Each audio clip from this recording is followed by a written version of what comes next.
Oh, what fun and joy as YouTube releases a new feature that very few people to no one has asked for. Yeah, remember the days when companies would just listen to their user base? I mean, it would come a time when most people from the user base would be like, hey, wouldn't it be cool if we had this feature? And then the company one day would be like, we gotcha, we heard you, we're going to deliver. Huh? Gone are those days out of date. Now it's like the company is saying like, all right, this is how things are going to be from now on. You need to comply. But yeah, YouTube is releasing a new feature, and it's important to understand because this can get you banned. And if you get banned, you're never allowed to create another account. Ever. I mean, in my country, even murderers, people who kill someone, like they get a finite sentence usually. It's like 20, 30, 40 years, depending on the crime. But like the idea is that it's finite, like it will expire. What? It never expired here. It's like a ban etched in blood. It's like a blood contract with the devil. It's forever, for eternity. So be sure that you're not going to get banned. Yeah, YouTube introduces new feature to advertise toxic comments.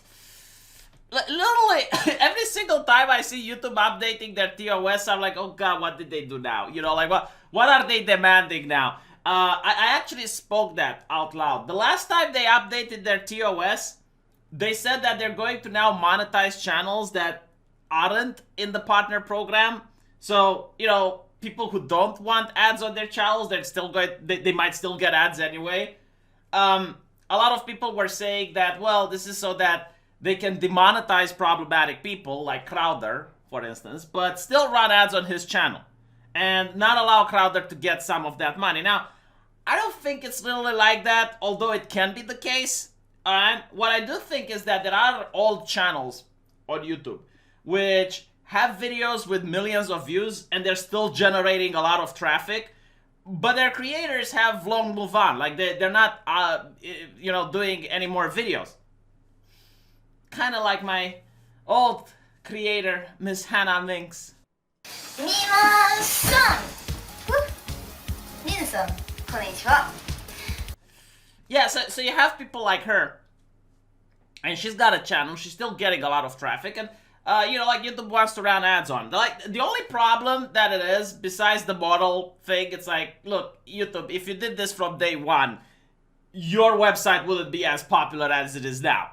So it's like, I don't really like it.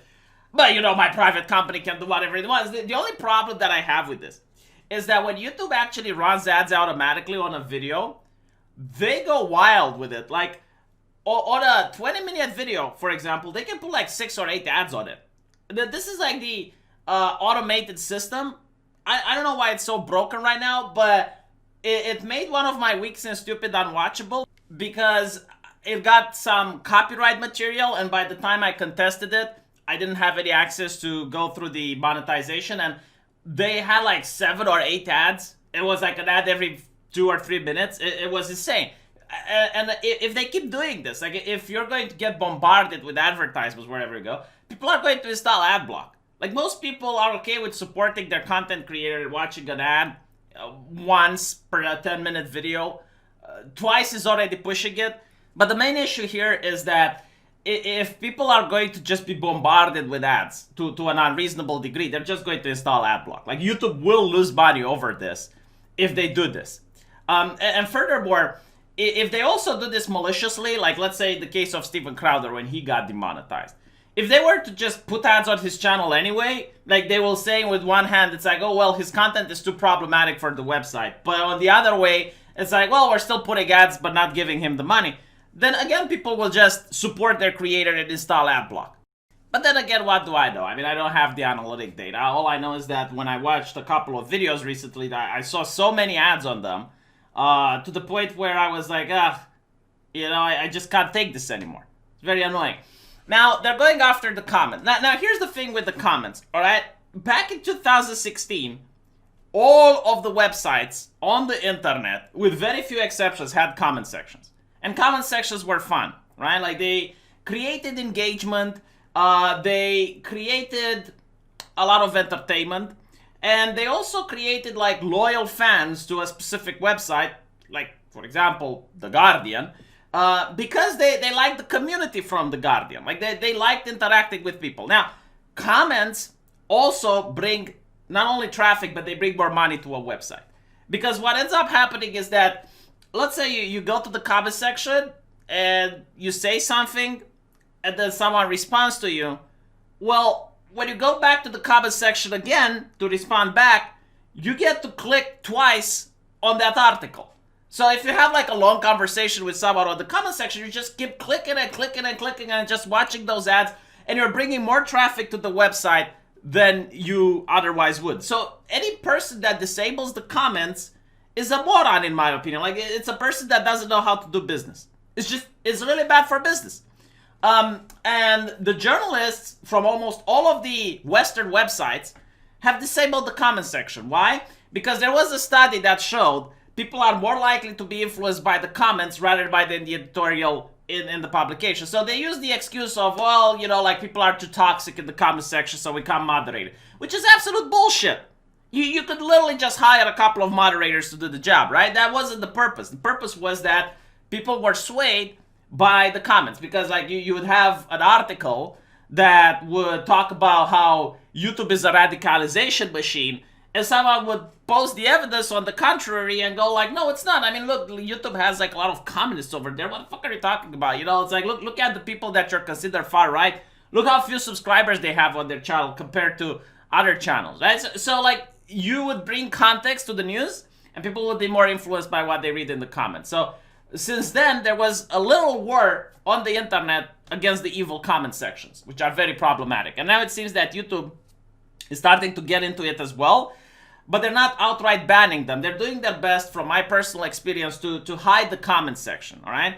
Like, on one hand, a lot of comments are being held for review without my permission on my channel, for example. You know, they're forcefully doing this. Like, if you see your comment disappearing from my channel, I'm not doing it. I'm not censoring anything, all right?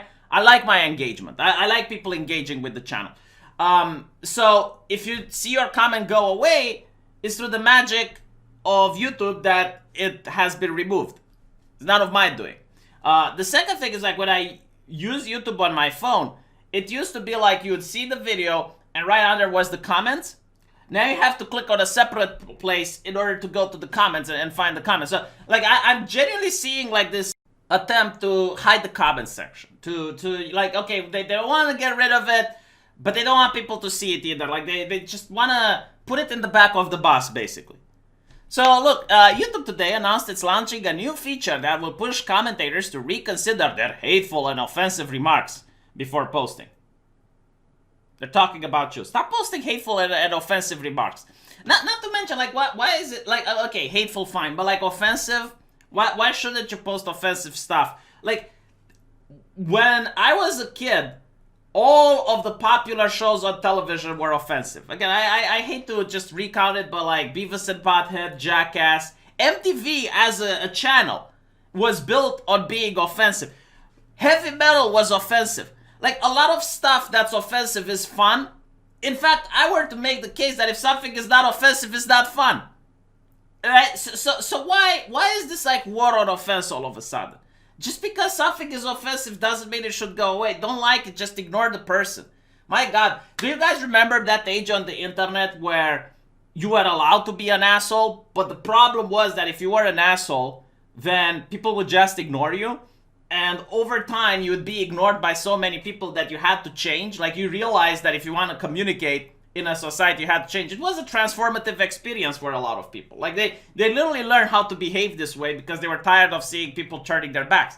The problem with this is that it's grassroots. You know, the problem with this is that society genuinely gets to decide what is offensive and what is not. So you don't have, like, a corporate body dictating what is and isn't offensive. But anyway, so it will also begin after teasing a filler that allows creators to avoid having to read some of the hurtful comments on their channel that had been automatically held for review. Oh, this is so sweet. Okay, YouTube thinks of my well-being. I am so touched in so many places. Basically, all right, you guys are saying hurtful things towards me, and because I just can't control myself to, I don't know, not read the comments, YouTube is doing me a favor by hiding those comments further so I can't find them. That is just like, oh, there is a tear in my eye. Like I know someone at corporate YouTube just thinking about me when they go to sleep. They're like, how can we protect V from his evil fan base? The new features are meant to address long-standing issues with the quality of comments on YouTube platform. Like this is another thing that I didn't know. Like comments can have quality. Did you know this? Because I didn't, but it's interesting, right? So there are quality comments and poor quality comments. Well, you know what? I think quantity is better than quality in my comment section. The more quantity, the more engagement with the video. So I prefer quantity over quality, YouTube. Is there a slider where I can click this? A problem creators have complained about for years. Yeah. You know, like do a survey on the platform. Do this. Do a survey. You know, like it's easy. Like you're a tech company, you can do this. Just like ask the people on the platform how bad do they find the comments from 1 to 10. And I guarantee to you, like most people don't have a problem with the comments.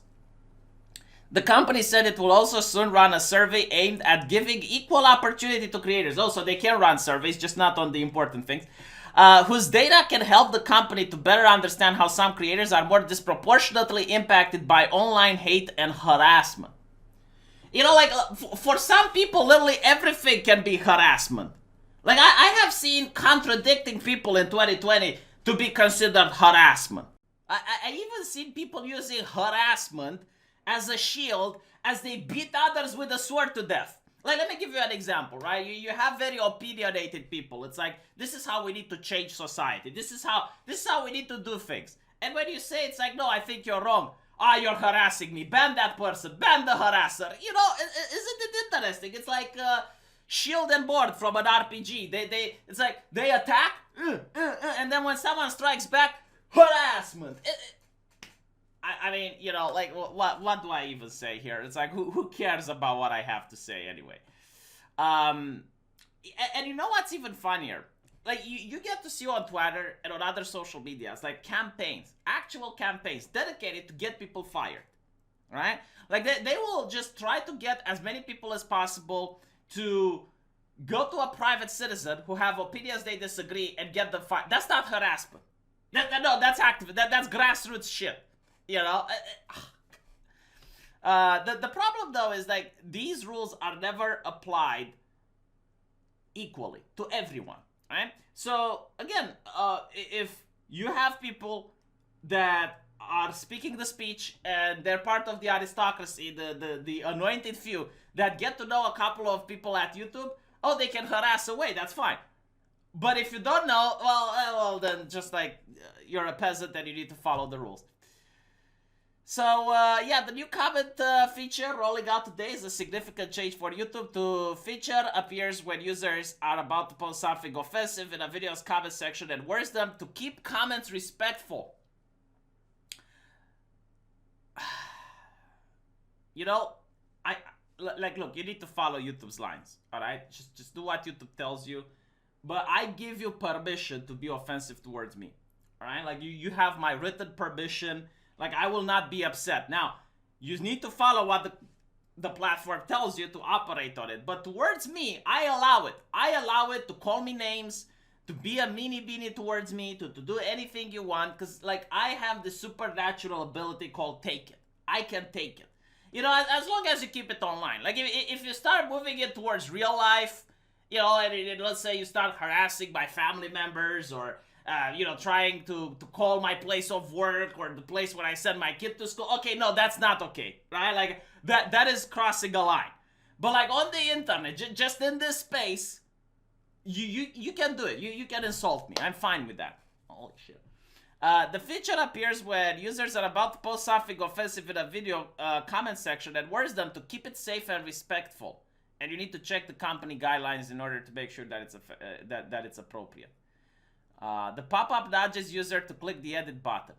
The feature will not actually prevent the user from posting their comment. However, if they want to proceed, they need to click post away. The idea is to put roadblocks to give users time to pause and reconsider their words and actions. It's almost like you're committing a crime or something, you know? It's like you see a wallet. You see a wallet on a bench and it's like stuffed with money. And you go there and you think like, well, no one is looking, I'm going to steal it. And just as you try to reach your hand, you get like this movie-like time stop, and there's like Susan Wojcicki dressed as an angel appearing on your shoulder and goes like, don't do it. Reconsider. Think about your action. Think about how you can impact other people. You know, take it to the cops. Take it to the cops and say you have found this wallet. And maybe you're going to get a reward from the person from being a good citizen. This is how I view it.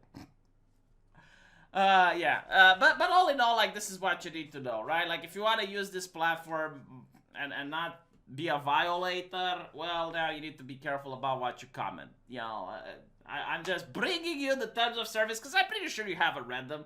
Pretty sure you probably don't know about them. So, you know, at least in the future, if you get banned, you know why. You know, like, I made this video, I explained it to you, and now you know. Now you know more. See? YouTube should hire me as a spokesman. I probably get, like, more views than they get on when they have, like, their, what is it, like, YouTube creators or something? Like, they usually have, like, a person with a very corporate face explaining how the rules are. So, it would be funny if this video gets more views than that. Which is why you can help me along. You know, I just shared this video. I would appreciate it. And, yeah, just thumb it up, and I'll see you guys in the comment section, hopefully.